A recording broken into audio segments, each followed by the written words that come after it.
ایک بھائی پوچھتے ہیں کہ اگر کوئی آدمی بغیر سترہ کے نماز ادا کر رہا ہو تو اس کے سامنے سے گزرتے وقت کتنی مسافت ہونی چاہیے؟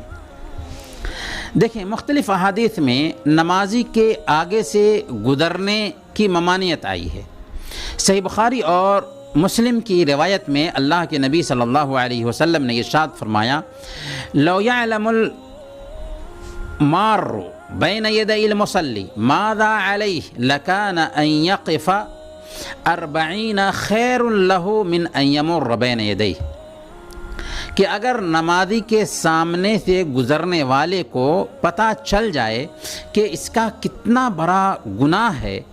تو 40 تک کھڑا رہے بہتر ہے اس بات سے کہ نمازی کے سامنے سے گزرے۔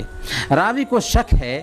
کہ اللہ کے نبی صلی اللہ علیہ وسلم نے 40 سال کہا یا 40 مہینہ کہا یا 40 دن کہا۔ اگر ہم کم سے کم 40 دن بھی رکھتے ہیں تو اس سے ہم سمجھ سکتے ہیں کہ نمازی کے سامنے سے گزرنے کا کتنا زیادہ گناہ ہے کہ ایک آدمی 40 دن تک کم سے کم کھڑا رہے، یہ آسان ہے اس بات سے کہ نمازی کے سامنے سے گزرے۔ اس لیے نمازی کے سامنے سے نہیں گزرنا چاہیے۔ اب سوال یہ ہے کہ اگر کوئی شخص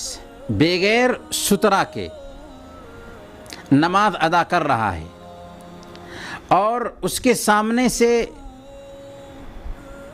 کوئی گزرنا چاہتا ہے تو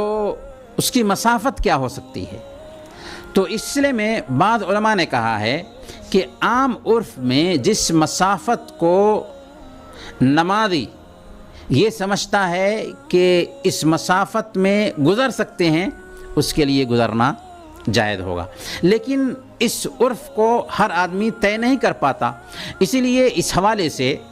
بعض اہل علم نے یہ کہا ہے کہ 3 ہاتھ کے فاصلے سے